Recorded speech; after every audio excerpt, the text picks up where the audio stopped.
My name is Kaitlin Drisko. I am the Executive Director of the Santa Monica Conservancy, and I want to thank everyone for joining us today.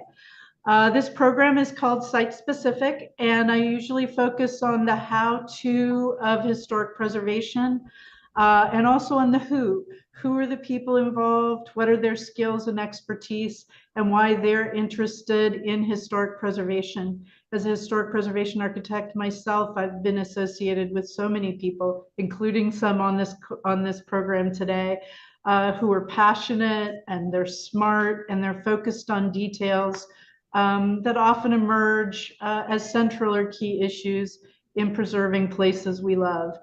So I'd like to introduce you to some of the people and the organizations that are working in preservation today. I'll introduce each of them. I'll go into detail with each, but just so everybody knows who all's here today, we have Sion Winship from the Society of Architectural Historians. We have Chris Gray from WCAPT. We have Lindsay Mulcahy from the Los Angeles Conservancy. We have Al White, also from WCAPT. And we have Jeff Caldwell from the California Preservation Foundation. So welcome, everybody. I'm excited to get a chance to talk with all of you today. So I'll start by introducing each one of you. I have a few slides to share to give people an idea of who you are and what your organization does. And then after we introduce everyone, we'll dive into a conversation. So thank you, and here we go. I'll start with Sion Winship, president of the Southern California chapter of the Society of Architectural Historians. Sion is president of the Society of Architectural Historians Southern California chapter. She has designed and led architectural tours for the organization for more than 25 years.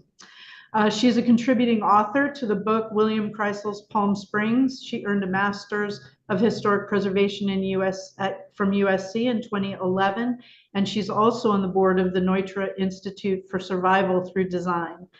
I wanted to give you a picture of some of the work she does with the Society of Architectural Historians. What you're seeing on the screen is which you'll see for each of these members, is a little picture of what their website looks like. So Society of Architectural Historians, their main tabs in their website are about us, architects and buildings, their events, their dialogue and ideas. The Southern California chapter creates engaging and informative tours, lectures, travel tours, and really explores ideas about the buildings that result from them. So Sion, I'll give you a chance to talk a little bit about you and your organization. Great. Well, thanks for having us here today. As it says, I've been involved with the SAHSCC for about 30 years now. So I started when I was 5, and we're the largest chapter of the international organization. And I always say we are way more fun than we sound.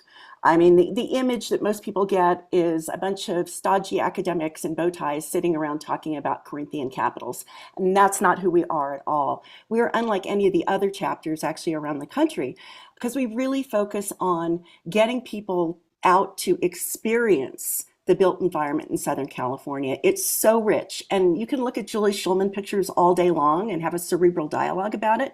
But particularly with modernism, unless you are actually in the place experiencing what is happening to you spatially, you don't really understand the value of architecture. So we do it, as I said, through salon events, small salon events, tours, travel tours, and then with with COVID-19, we added Zoom lectures and programming to our arsenal of things. Great, thank you, Sion. Next up, I'll share a little bit about CPF and the work Jeff Caldwell's doing. California Preservation Foundation, Jeff Caldwell is president of the Board of Trustees. Jeff has worked with WJE, which is with Jenny Eltzner, engineering consulting company which has offices in Princeton, Boston, and Los Angeles. During this time, he's focused on assessment, preservation, repair, design, and implementation of restoration programs for a variety of building structures. The majority of his experience includes investigative work and design of repairs for structural and building envelope systems. The California Preservation Foundation is a statewide leadership and advocacy organization. And again, I'll give you a little picture of what their website can bring you and show you. They have significant programs that are going on, as well as you're seeing a whole list of advocacy, policy, information for people who want to get actively involved in advocacy at the statewide level, as well as professionals and directory for resources for professionals. And in particular, and what I've known CPF for all these years, is their fantastic workshops. As you're seeing here, there's a number of them, and these are just since this year, since January. So you're seeing workshops ranging all the way from policy and ordinances and creation of historic districts to details of architectural bronze and construction. So the gamut of the types of information and education that's shared through CPF is extraordinary. So I'll let Jeff talk a little bit about CPF and his work. Thank you very much, Kaitlin. And you hit on two things with regard to that. The advocacy aspect of what CPF does very well, and the education component. And the education component is what truly, I think, brought me to start getting involved many years ago now with CPF. And the aspects of just the education itself just allowed the opportunity to meet a lot of the other individuals that are on the screen today. And that's pretty much how I met Al and Chris and Sion. Sion more recently, Chris and Al a few years ago, but it was just a wonderful process. And I do not professionally work in the advocacy side of things, but that is certainly something that has just been very eye-opening and extremely interesting, and certainly a learning process for me to work with both the trustees and the staff at CPF. It's just been a wonderful process. That's great. Well, advocacy is one of our next topics. I wanted to introduce Lindsay Mulcahy from the Los Angeles Conservancy, and I'll share a little bit about what the Los Angeles Conservancy does and Lindsay's background. So Lindsay Mulcahy is the Neighborhood Outreach Coordinator for the Los Angeles Conservancy. She supports the advocacy team, and she has a background in community organizing and holds a dual master's in heritage conservation and urban planning. At the Conservancy, she partners with communities around Los Angeles to strengthen connection and resiliency through preservation, planning, and storytelling. So the Los Angeles Conservancy is a regional nonprofit serving Los Angeles County. And they have an extraordinary, as you're seeing from a picture of their website, they have extraordinary set of programs to learn about LA's diverse cultural and architectural heritage. They do extensive tours and events to experience the history of Los Angeles. And their advocacy is strong, ranging from everything from a community leadership boot camp, which I was able to participate in, all the way to their People in Places and Legacy Grant programs. So they are really a resource for all of us in Los Angeles County, and I want to welcome Lindsay to the program. Thank you. Thanks so much, Kaitlin, for having us. Oh, I'm back. So as Kaitlin said, the Conservancy works both through education and advocacy, and these are really integral to each other, right? We're not just protecting these places, we're engaging with communities to tell stories about them, to celebrate and keep them alive and relevant to communities today. And this happens on all sorts of levels. So on the individual site level, we can be working on a particular building, could be working in a historic district or neighborhood, or in a community plan, or across LA City or any of the 88 cities within LA County, both through designations, through educational programming, environmental review, and policy change, right? To really connect all of the different factors of urban planning and development, and history and storytelling that contribute to how people engage with our built environment.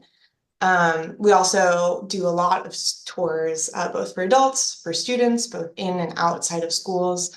And then fun events like Last Remaining Seats, which is coming up really soon in June, which is an effort that was started back in the 80s to bring people down to Broadway and to get them to really engage in the theater by seeing classic films in some of our most classic theaters. So we really can't do this alone. We're a membership-based organization, and we really rely on all of our community partners to help connect us to the places that they care about and to be able to share tools and resources so that they can work to preserve the places that are meaningful for them. Thank you, Lindsay. Next up, we have Chris Gray with APT Western Chapter, and I'll describe a little bit about Chris's background and show you a little bit about what the APT organization is involved in. So Chris Gray is a specialist in survey and documentation of the built environment. He's head of reality capture for GBG. He worked at English Heritage, the GCI, and is in commercial practice. Chris has promoted the selection, application, and use of cutting-edge tools, best practice, and professionalism in the preservation field. He has lectured and published frequently. Most importantly, I think for all of us who know him, he's a champion of emerging and developing technologies, and he maintains an overview and familiarity with mapping and GIS systems. The APT is an international organization promoting conserving historic structures and their settings. The Western chapter is one of several regional chapters of the APTI, which is the international organization. And it's a wide-ranging organization, mostly in what I've experienced, very important and technical information. They produce an important APT bulletin. They have their newsletters. They do specialized preservation training and education. They have technical committees, all really important, and gaining knowledge from an international and national perspective about preservation technologies. Some of the technical committees that the international organization is involved in include modern heritage, preservation engineering, sustainable preservation, and documentation. So Chris, I'll let you tell us a little bit about what you do in heritage conservation. Okay, I think you said it all, actually. So with fellow board member Al White, we are both on the Western chapter of Association Preservation Technology. Our focus really is on, as we said, on technologies and tools to actually carry out the work of with the built environment. I say the built environment because a lot of the work that we do doesn't necessarily have to be historic, but it has to be significant. I'd imagine about 20% of our work is actually dealing with historic structures. We've had a lot of experience in that area. I think our membership in the chapter is comprised mostly of experts, of professionals who are involved in, like, architects, engineers, managers, archaeologists, and so on and so forth, who come to hear information. I think our organization provides information of what we do and new tools and new technologies for everybody to see. We arrange tours where we showcase some of these things that have happened. It provides a forum for networking of like-minded people to actually understand what everybody else is doing. And also quite an element of pleasure to it as well. We go to some fantastic places. Earlier this year, we went to the Tower Theatre, which was it's been turned into a Mac store, and we've got about 100 people turning up because it's just a very nice thing to come to. We are linked to the mothership, which is the APTI, as you said, which is the national organization. It has international, but realistically, I think probably 95% of its members do tend to be North American. There's about 2,000 to 3,000 members, and we have an annual meeting, which this year is going to be in Canada, and they usually attract between 500 and 1,000 people, all talking about the latest in technologies and tools for caring for historic buildings. Great. And last but not least is Al White, also from the Western chapter of the APT, Association for Preservation Technologies. So I'll give a little background on Al as well. He's a founding partner in a firm called Acquire, based here in Los Angeles, which does non-destructive evaluation, field data collection, analysis, interpretation of data, and delivery of 2D and 3D documentation. His 20 years of preservation experience ranges from hands-on restoration of medieval properties in the UK to his current role deploying emerging technology for non-destructive evaluation. I wanted to say, although it seems like we're weighted towards APT here, one of the reasons I wanted to bring Al's experience forward is specifically in documentation, using new tools, bringing young professionals into the field through the use of these amazing technologies, as well as through these networking presentations that Chris was talking about. So the WCAPT includes California, Nevada, Arizona. They have local events and conferences, which really bring groups of all kinds of professionals together: architects, engineers, surveyors, cost estimators. These events are all very organized, usually, as Chris mentioned, around a particular place, and they dive into the people and the work that was done to restore places we care about. So some of the tools Al's very familiar with are both surface documentation as well as subsurface documentation. So Al, I'll let you speak a little bit about your work and the organization. Hey, Kaitlin. So Chris and Kaitlin have covered quite a lot of what we do at APT. One of the things I think, obviously Chris and I are biased towards the documentation side of things, but we do cover other stuff like, material science and engineering, but bringing people together to see the technology. And when you can showcase things in fun 3D ways, it does make it a little bit more attractive, maybe than it has been in the past. I think over the last 10 years, we've seen such a change in technology and software and things, and the way you can share this data has been quite incredible. But going back to the chapter and what we're doing, we're actually, out of the 20-odd chapters from APT, the Western chapter is one of the most active, I think third most active in the organization, putting on almost one event every month, whether that's a webinar or we recently had an AGM in Vegas, workshops and tours. But one of the really important things we're doing kind of behind the scenes is a lot of outreach to students. And we have a pretty robust scholarship program that's currently in place for students and emerging professionals. And we're giving out these scholarships every year. And we are working to increase that as well. So our membership over the last year has gone up over 40%. And a large amount of that is students. And we get them out to events where they can see the work that's going on in the field and kind of learn more about that. So that's one of the most important things I think we're doing. Great, thank you. Well, I think this is an opening for us to have a conversation all together about what our organizations do, what we do personally. as well, because that's one of the things that strikes me about all of us is we work in this field, but many of us have also been as organizations, we've joined these organizations, but we also personally work in the field. And one of the things I always like to bring to these conversations is what a wide range of professions, of interests that preservation spans. And so one of the things is we cover a lot of different bases in this field of preservation or heritage conservation, including starting with groups and people who develop interest and appreciation of culture and art in our communities.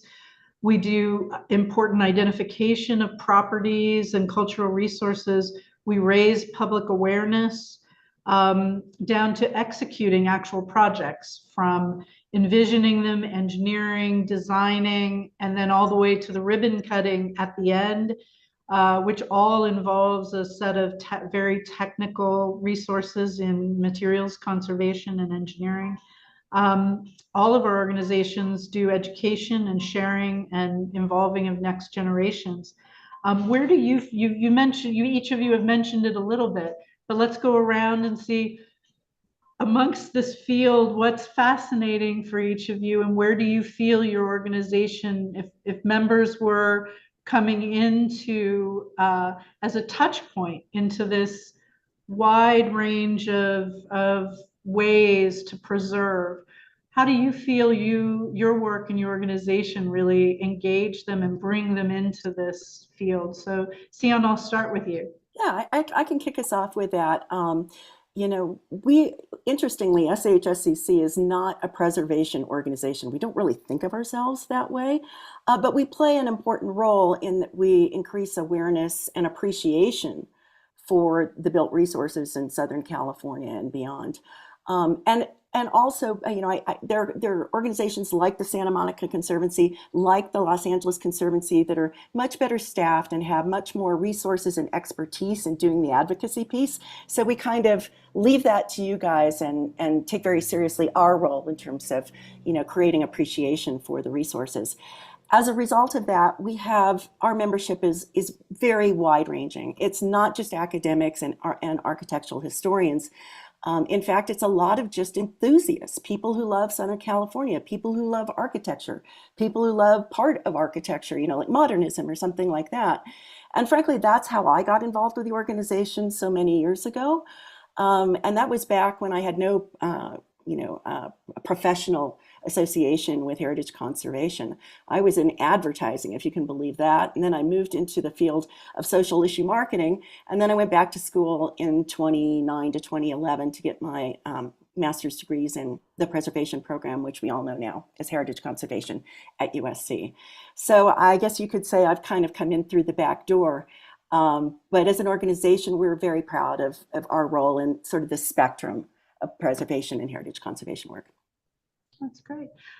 Lindsay, I might put you on the spot here because as outreach coordinator, your job is really to create that touch point for people to get involved. So tell us a little bit about what you do and how you do that. Yeah, absolutely. My camera keeps going out. Okay, but I'm back.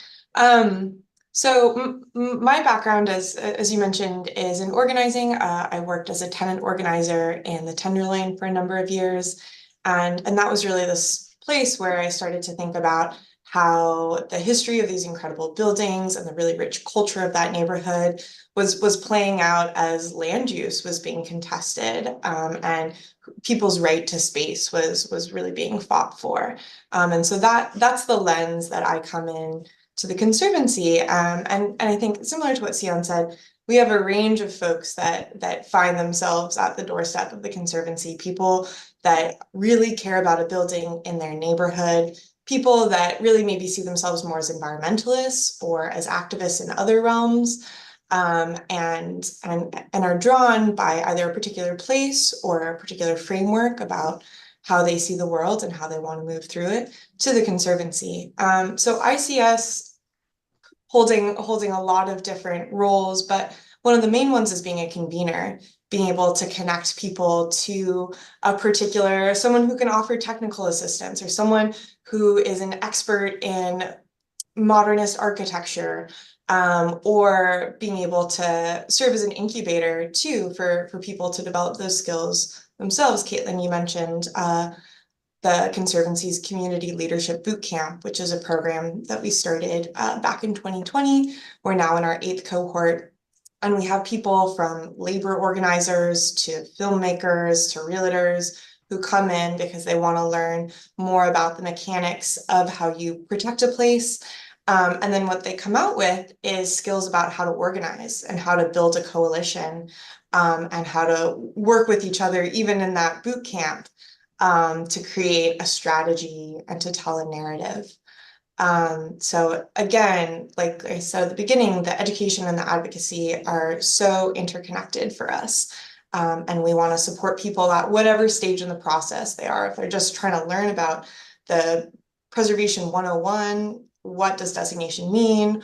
Or let's say they want to protect resources in Chinatown, and we can talk about transfer development rights and other kind of policy things in order to protect a larger area that people care about. So Jeff, I'm going to put you on the spot a little bit on CPF. So your educational programs and your workshops are always well crafted, very professional. They appeal to a wide variety of people. As I mentioned at the beginning, with each program is usually geared to some very specific things. How does your organization see yourselves in terms of presenting these facets of preservation to your members? That's a good question. And I was just taking some notes on, prepping for something completely different to talk about. But it's been a fascinating process to see how things operate, kind of behind the closed doors or in the meetings, so to speak. And actually, I just misspoke. I don't think there are any closed doors, and I think most people here on the screen, and perhaps hopefully some in the audience, have participated as members on education committees and committees, really developing these programs, and it truly is a process that the platform is provided to these individuals, essentially defined as anybody who wants to donate the time and has a really interesting story to tell, or something along that nature. And what staff at CPF can do, John Haber and Lisa Versace, and of course the executive director, Cindy Heitzman, they can hook people up together to just help facilitate that process, and ultimately, those educational opportunities. And one last comment that I have on that is, it's just fascinating to see people who have been involved for so long, former trustees, still very, very involved, but they haven't been a trustee for over 20 years, but they're still just super active with some of these workshops. And it's just a great thing to see how it all kind of comes together, often at the last hour, but still comes together. And you have and we can get into this later, but you have a big preservation conference coming up here in LA. We do. It's at the end of the month, and this will be both the annual conference, which usually rotates between Northern California and Southern California. And don't tell anybody, but we always have a stronger turnout for Southern California. And but we also have the Preservation Design Awards, which used to be in the fall. It used to be a fall program separate from the conference, but last year we put the two together to allow us to focus on a newer program, which is really exciting. It's the Doors Open California.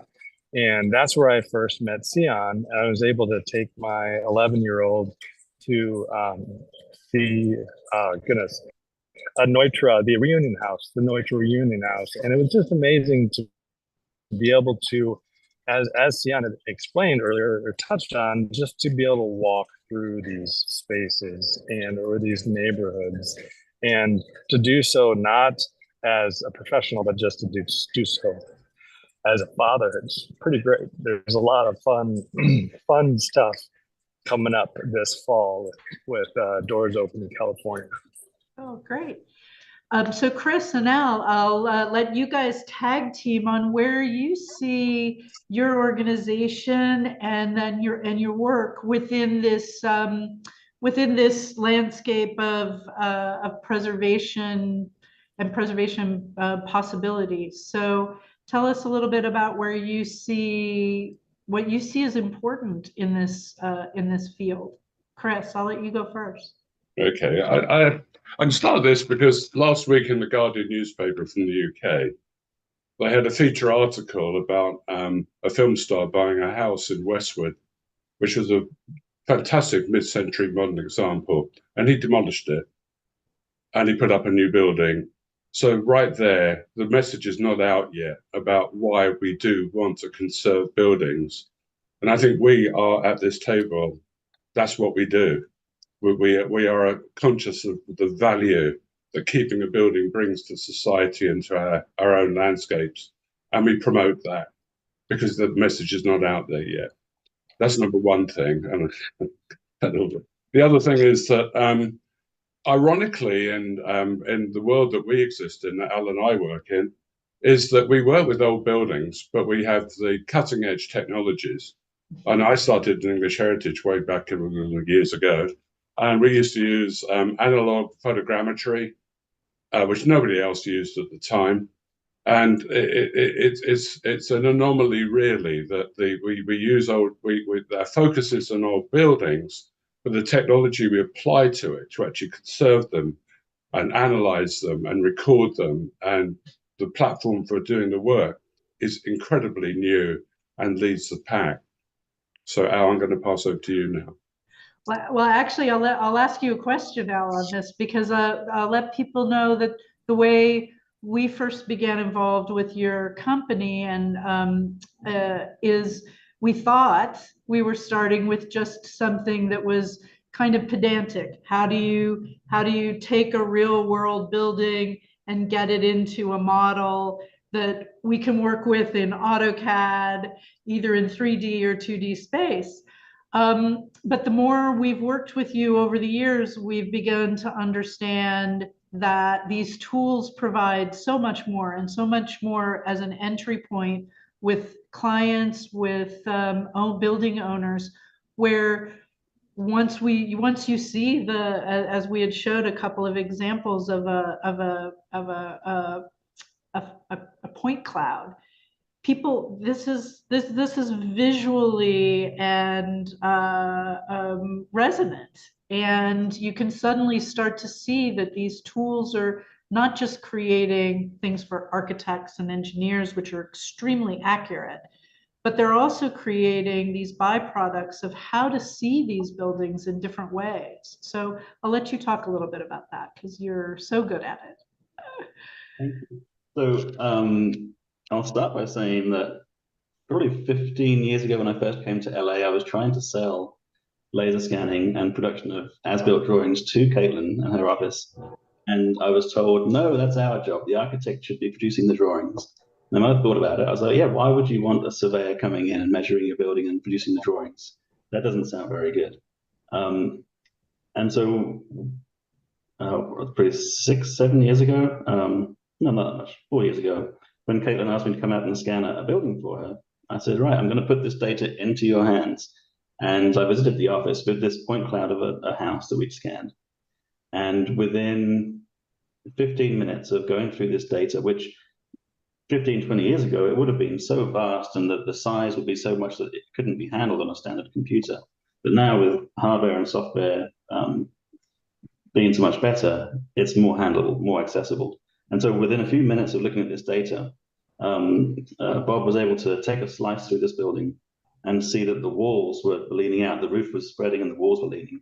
Now, if I had just produced a set of floor plans, that information would have been lost. And it wouldn't have been picked up until later in the project when they got to the point of, oh, this doesn't look right. So putting that data into their hands, I think, is really important. And so definitely the educational aspect of what we do as an organization is just sharing all these ways of viewing data and stuff. It's quite incredible. And you know, with every building that we scan now, we're giving an online platform where you can walk through it like you're on Google Street View, and you can go in and you can measure everything that you can see, and you can kind of do all these things that just weren't possible 10 years ago. Oh, that's true. Wow. So, well, let's talk. So we've all have experience with buildings, and preservation up till now has really been mostly involved as building conservation and heritage conservation. But heritage conservation is beginning to take on this much broader context, and it's we're finding as these cities we work in, as they're evolving, we're getting in much more role in preservation and some things we hadn't really been trained or worked in previously. So things like green building and sustainability, and how do we create buildings that create or maintain or restore buildings that really are part of you know, our sustainability focus for the future. We're also finding ourselves in a lot of intangible culture. I'm at the Conservancy particularly, and Lindsay, I'd love to have you talk a little more about this too. There's a component of really recording shared histories of communities that haven't really been recorded before. And along with that comes interpretation of what we're seeing, and equity and social justice components. The affordable housing, I think all of us, even though we don't work in the field, this is one of the real issues facing us as communities today, and it will have an impact on what our historic resources and our communities look like. So I wanted to open up that conversation. Anybody want to start on these interesting aspects of preservation outside of just as building conservation? I can jump in, sure. So 100%. I mean, I think that you know, the change in the USC program name from, you know, preservation to heritage conservation kind of says it all. And that was probably 10 years ago when that actually happened, maybe even a little longer ago than that now that I think about it. But I would say that more on my personal journey rather than through the SAH-SCC. As I mentioned, I walked into the Heritage Conservation Program with a background also in social issue marketing. And it was right about that time in 2011 when that was really starting to gain traction. And I've been very pleased to work with Historic Resources Group, HRG, over the last decade or so to research and write historic context statements for different communities, whether it was the Japanese American community for Survey LA, or for the Long Beach one we just completed, which is about race and suburbanization, which won an LA Conservancy Award. So we're very proud of that. And so these are things that are you know, it's interesting because I thought, being the president of SAH, my role in preservation was going to be all about buildings. And it's turned out that the sweet spot for me personally has been heritage conservation. And it's so important. And almost every day, I unfortunately am reminded in my own personal work that we are losing many of the oral histories and many of the representatives who experience this kind of history and from these communities that can tell these stories. And that is, you know, it's an urgent matter as far as I'm concerned. And I think, Lindsay, you probably can speak to how the Conservancy's pushing that forward as well. Yeah, definitely. I'll also say that this work is building on its on itself in really interesting ways. So the context statement that Sion wrote back in maybe 2015 for the Japanese American historic resources in LA, I used in 2021 to write 2 nominations for 2 Japanese American boarding houses, and was also working and organizing the tenants and other community members in the neighborhood to tell the story about Virgil Village and East Hollywood being a Japanese American enclave. And so we were able to use that scholarship, put it into conversation with activists today who are trying to protect these elderly Japanese seniors and their housing. And together we're able to protect those buildings and ensure that the tenants were able to stay. So I just say that because I think often we don't see the impact of our work because these campaigns take years, but that I see and I really appreciate the foundation that so many of you have laid that I'm getting to work with today. I think this is a really exciting time to be in heritage conservation. And I'm finding myself learning from other practitioners in the field as much as people who are not in the field at all. I think that when those dialogues are coming together is a really exciting time. So 2 examples of that are our Legacy Business Initiative that was started by my colleague Rosalind Sagara back in 2019. That started, again, first just raising awareness, like what does a legacy business mean? And can we share profiles of different business owners or establishments that help other people remember all of the places that make their community really special and unique? And then that has evolved into, we've supported the launch of the city legacy business program, which should be rolling out hopefully this year, as well as we've done our own grant program to be able to fund some of these businesses.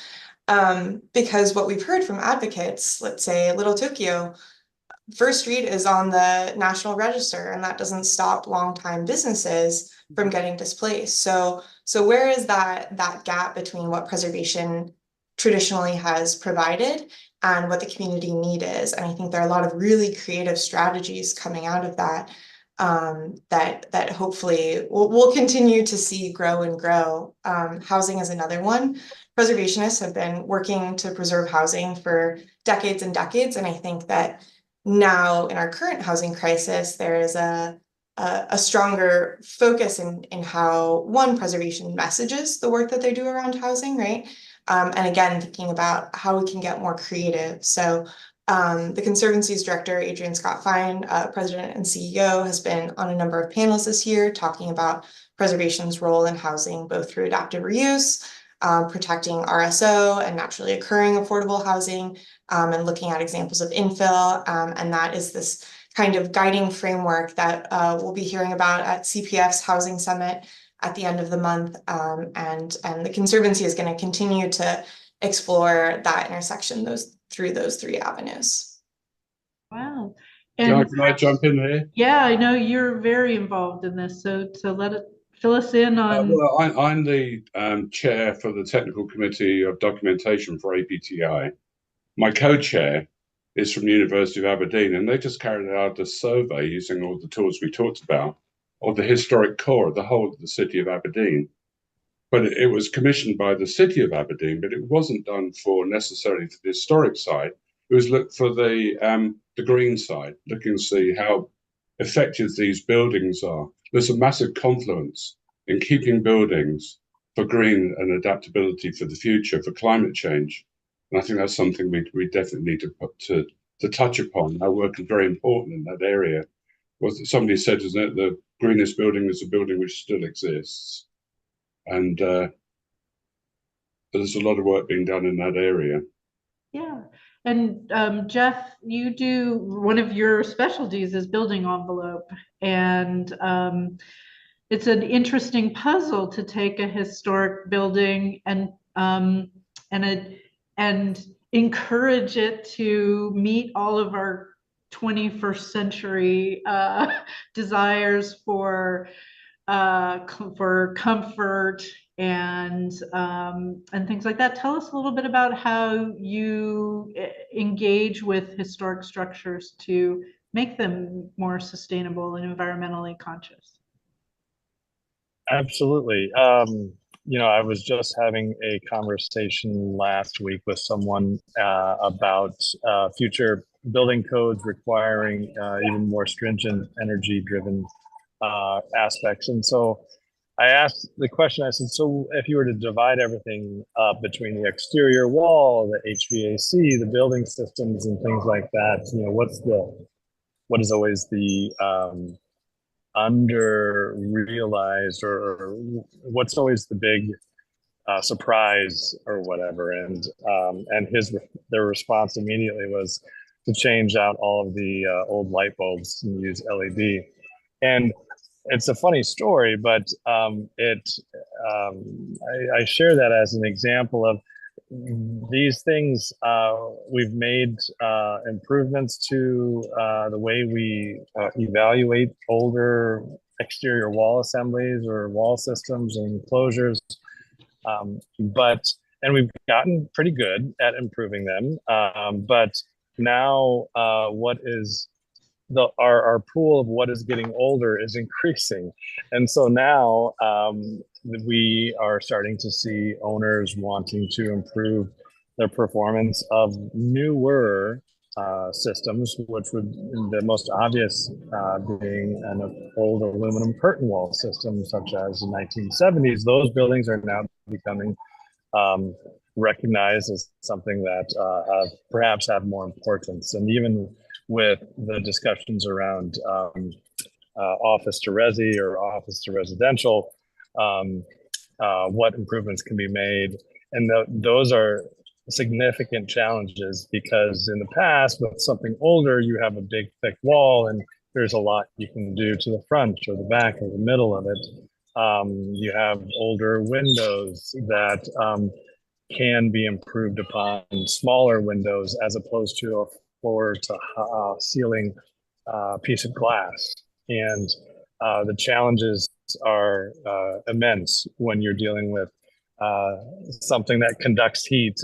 This being like a piece of aluminum can conduct heat or cold pretty quickly. And we still have the same basic rules of science that we have to understand with condensation and moisture buildup, but it's in a new package, so to speak. And so those are the challenges that I think we see, and particularly in Los Angeles, we have a lot of great original curtain wall buildings. I think between New York and Los Angeles, we have the largest or most prominent unique examples. I don't think I'm answering your question very well, but I'm trying to dodge some of the stuff. But the older brick and concrete wall assemblies are certainly much more understood, and we've been able to prove performance for modifications and improvement, and the challenges certainly continue to come with these newer systems. Cool. I'll dive in and just ask you, we have 10 more minutes. So I wanted to ask each of you to do a dual conversation here. I just think this field, even listening to you, this is a fun and exciting, as Lindsay mentioned, the field is changing. It's becoming more robust. It's gaining a lot of interest. So how in your organizations and personally, if you could maybe give an example of a project or an event or something you feel your organization created or that you participated in that's really important and unique, and how might I feel like we should be working together. We each have such interesting components of this puzzle that is heritage conservation. So maybe give an example and then maybe describe some things that you've either worked on together or that we might work on together in the future. So Sion, I'll let you start on that one. Okay. So the thing that comes to mind for SHSCC was that in I guess, 1997, yikes, and 2000, we were doing a lot of travel tours. And so that meant we were taking a group of 50 architects or so outside of Southern California. One of the first programs that we did was to Sarasota, Florida, and we called that program On Parallel Lines. And the idea was to compare what was happening here in Southern California in the Case Study House program with what was happening at the same time in Sarasota, Florida, with a group of architects loosely kind of hung together as the Sarasota School. People like Paul Rudolph and Tim Siebert and other folks down there, Gene Leedy, et cetera. And so when we got to Sarasota, most of the homeowners and people were like, what? Why would a bunch of architects come all the way to Florida to look at our architecture? And what we learned was they were basically so inured to the treasures that they had, they didn't even realize what they had. And so I think one of the values that our organization can play and does is to kind of be the carpetbagger, to come in from out of town and say, hey, people, you have amazing stuff here. You should get with the program. And subsequently, after we did that program, there was an organization, I think it was Preserve Sarasota is what it finally has become now. But there was a real movement towards preserving and celebrating those homes that continues through to this day. So I'd like to think that we've been a catalyst for that. We did a similar program called Beyond the Bauhaus, where we looked at modern architecture in Boston, which nobody understood what we were doing. That encouraged the catalyst for the Flat Roof Society, where all the mid-century modern homeowners in Boston and the surrounds got together and formed a network to feel supported and to share resources and such. So those are the kinds of things that are sort of unintended consequences that you never know what the work is going to do. I mean, Lindsay just gave an interesting example of the Japanese American context that she and then in turn used. And I think because we're all involved at different places along the spectrum of heritage conservation, we all do work together. And sometimes it's not proactive, it's sort of reactive. But preservation is a real meeting of the minds, and it takes a village. So I think that's what we all bring to the party. Chris? Oh, I just want to make that point as well, that we're not for anybody looking at this presentation today, we're not groups in isolation. We actually carried out a joint program with CN's group earlier this year. WCAPT are sponsors to the CPF coming up in the end of this month. I'm going to be banging on your door, Lindsay, Yes. Yeah, and I'll maybe tell a little bit about an event that you really found powerful that for the WCAPT. I know you've also done a number recently that are really nice programs. Yeah, I think Chris just mentioned the workshop we did with Sian at the Reunion House. That was fantastic collaboration where we were able to get in there and talk about documentation to a room full of people. I think the event sold out in a couple of days, and then that developed further into a program with the Getty Conservation Institute, where they brought us in to contribute to the Modern Heritage program that they were running last year. And off the back of that, we developed a virtual tour of the house for the Mulcahy Institute, which included a lot of kind of oral history and kind of these augmented reality aspects, where we could include old Habs photos, drawings, and then these kind of video resources. But I really wanted to talk again about our student scholarship program. I think that is one of the most important things we do.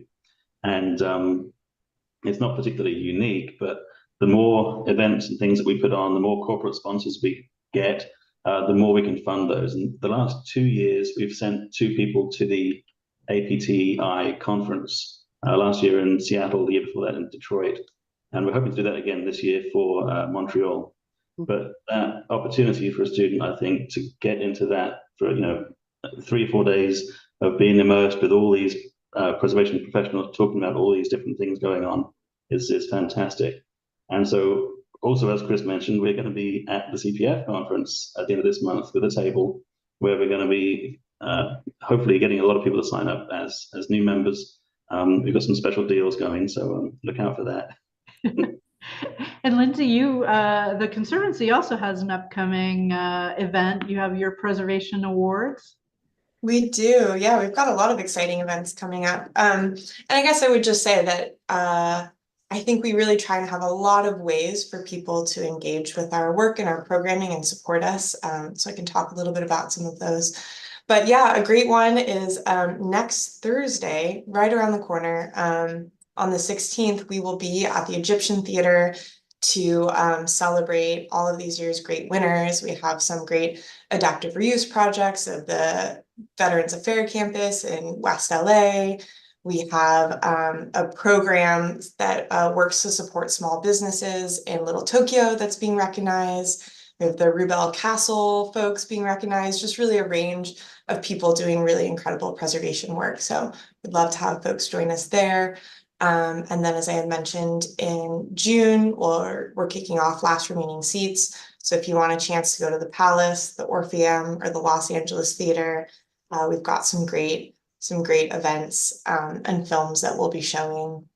Again, we've got a really robust volunteer program that, in the case of Last Remaining Seats, are the ones that pick the films, kind of set up the programming, people that help us with tours, people that help at lots of different levels. And then we have programs like the boot camp. If you want to learn more about how again, like the nuts and bolts of preservation work, or you have a project that you want to kind of get support on and maybe find some allies, it's a really great opportunity to connect, not just with the Conservancy, but with organizers and advocates across LA County who are really, really brilliant and doing lots of really great work.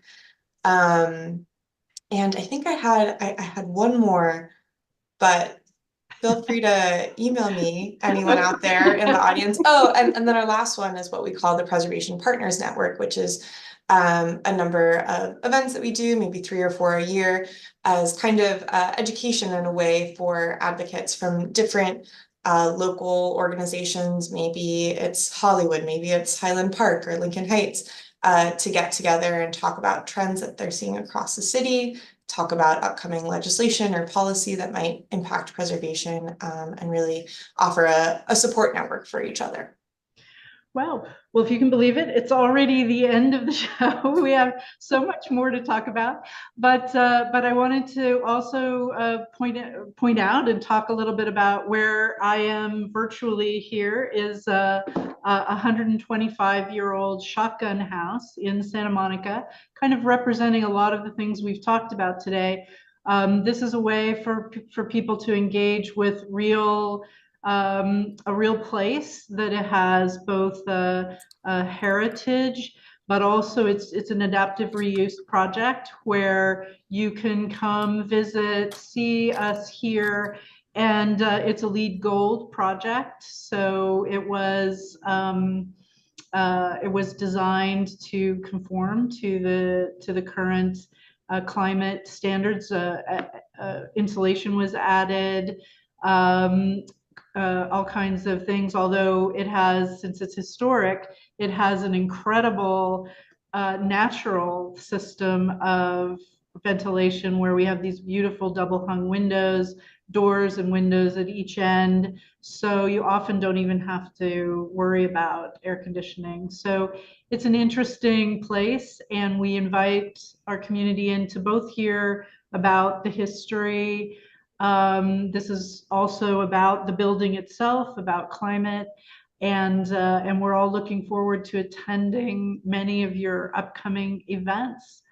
And I encourage all of our members to visit. It's extraordinary this month of May, both LA Conservancy events, CPF events that are really impacting preservation in California.